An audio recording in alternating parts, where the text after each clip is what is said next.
Bonjour à tous, j'espère que vous allez bien, que la rentrée s'est bien passée pour vos loulous. Je reviens aujourd'hui dans une vidéo pour vous parler vacances. Donc déjà, je voudrais dire qu'avec un enfant différent, c'est important d'anticiper un minimum et surtout, c'est extrêmement important d'adapter l'environnement. Adapter l'environnement tout en trouvant aussi un espace pour souffler un peu soi-même et ça, c'est tout un programme. Mais avant de commencer, j'aimerais vous dire une chose importante. Alors pourquoi je vous en parle? Parce que je suis maman solo et s'occuper seule d'un enfant avec des troubles et des problèmes de santé, c'est un engagement à 200%. C'est prenant sur le plan émotionnel, sur le plan humain et aussi sur le plan financier. J'ai mis en ligne un site sécurisé sur lequel vous pouvez faire des dons à partir de 5 euros. Et ce n'est vraiment pas de la charité, mais c'est vrai que les soins, les outils éducatifs, les traitements parfois, les activités adaptées, tout cela a un coût. Et votre soutien, même symbolique, même un soutien symbolique, un like ou un abonnement, pourrait vraiment m'aider concrètement. Donc je mets le lien dans la description et je dis d'avance un grand merci à ceux qui choisiront de nous aider. J'aimerais vraiment aménager un espace à l'extérieur du coup dans notre jardin. Donc avec des jeux d'extérieur pour qu'ils puissent se dépenser, avoir des jeux adaptés à ce qu'il a besoin en ce moment et pour l'aider aussi à s'apaiser. Donc je pense notamment à une balançoire, donc je préférais avoir une balançoire en bois parce que je trouve que le plastique chauffe trop en été et en plus la chaleur est un élément à prendre en compte. J'ai déjà dit dans plusieurs vidéos parce que mon fils est épileptique.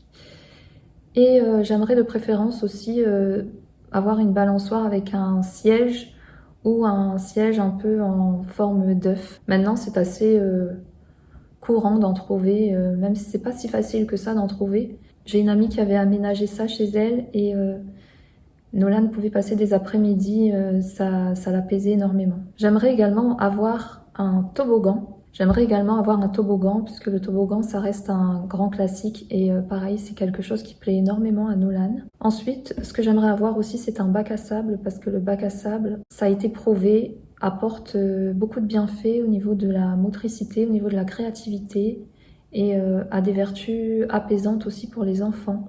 Et surtout, la priorité serait d'avoir un trampoline, parce que Nolan commence vraiment à se passionner pour ça. Et bien sûr, il faudrait que ce trampoline il soit quand même sécurisé pour pas qu'il se blesse ou qu'il se fasse mal. Mais c'est vrai que le trampoline lui fait un bien fou, autant physiquement que sensoriellement. Je l'ai déjà vu faire. Il le travaille beaucoup, notamment avec sa psychomote. Et beaucoup d'enfants autistes en ont un chez eux. Et on sait aujourd'hui que ça a quand même prouvé son efficacité, notamment chez les enfants autistes. Ce que j'aimerais aussi, c'est mettre en place un potager et éventuellement avoir des poules. Alors peut-être que ça se fera un jour, ça ne se fera pas pour cette année parce que ça demande quand même un peu de travail, travailler la terre, organiser l'espace, sécuriser l'enclos. Mais on va dire que c'est un projet. Donc j'envisage aussi d'inclure Nolan dans l'aventure et pourquoi pas lui trouver des petits outils de jardinage et instaurer des temps dédiés pour le faire transporter avec une brouette, arroser, planter, etc. Donc ce que j'aime dans notre cadre de vie, c'est qu'on peut faire énormément de choses sans voiture. Donc nous on habite à la campagne, mais on est aussi près de la ville. Donc des commerces, des marchés, on est près d'un lac, on est même près des points relais, enfin on n'est pas très loin des points. Alors du coup souvent, quand je le sens bien, on y va à pied. Nolan sait très bien marcher, c'est un réel plaisir. Mais par contre, pour les trajets un peu plus longs où je vois qu'il pourrait un petit peu plus se fatiguer, où les jours il fait un peu plus chaud, là, dans ce cas-là, je prends le fauteuil roulant. Et je pense que parfois, il faut savoir se faciliter la vie quand on a des outils à disposition. Et puis parfois, quand on veut aller un peu plus loin, prendre la voiture, il y a plusieurs parcs aussi qu'on aime bien. Surtout les parcs qui proposent des structures variées, des murs d'escalade, des cordes, diverses structures adaptées aux plus grands, adaptées aux plus petits. On a aussi, près de chez nous, on peut aussi aller dans des bases de loisirs, on peut aller dans des petits cafés qui sont sympas. Et bien sûr, l'incontournable, ça reste la bibliothèque. C'est une vraie mine d'or, surtout pour les enfants qui adorent les livres. Et là, c'est vraiment le cas de mon fils. Mon fils est un grand passionné de livres d'images parce que malheureusement, pour le moment, il ne sait pas lire. Quoique, c'est pas sûr qu'il ne sache pas lire, puisque comme il parle pas, c'est difficile d'évaluer son niveau. Mais je ne serais pas étonnée qu'il apprenne à lire avant même d'apprendre à parler. Et parce que tout ne passe pas seulement par l'extérieur, on a aussi nos moments calmes à la maison. Donc il a ses moments calmes où il va prendre ses livres, regarder ses livres. On a aussi des moments où on va faire des petits jeux de société, notamment le 7 famille où il a bien compris les règles. Et je pense aussi au jeu Tootsim qu'on aime beaucoup. Donc Tootsim, c'est un petit jeu de cartes autour des sens et des textures.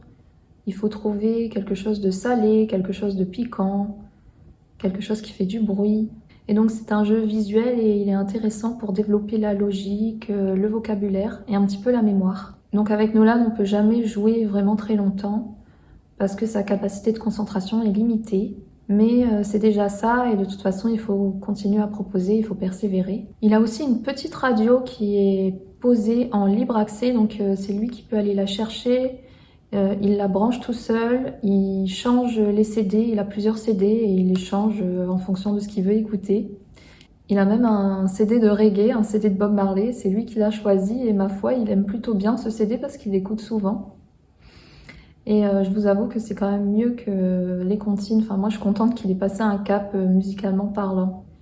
Et ce que j'aimerais aussi à l'avenir, c'est lui proposer d'autres CD de reggae, puisque je vois qu'il aime bien le reggae.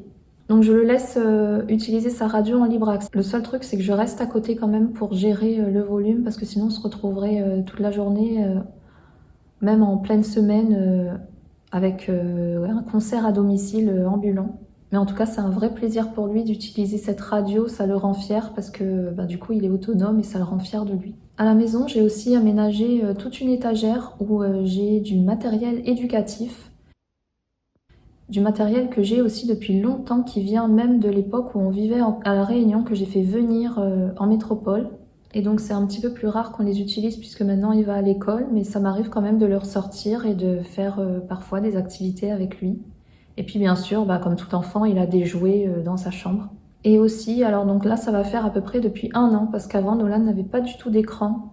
Quand il était petit, il n'avait pas du tout d'écran parce que s'il regardait les écrans, il dormait pas de la nuit et c'était l'enfer. Donc maintenant, il recommence à avoir des écrans, mais avec parcimonie. Et là, en fait, il a un temps d'écran dédié le dimanche après-midi. C'est vraiment très cadré, mais c'est moi, je préfère quand même encore cadrer les écrans parce que sinon, il en demanderait tout le temps. Il n'arrive pas du tout à se modérer.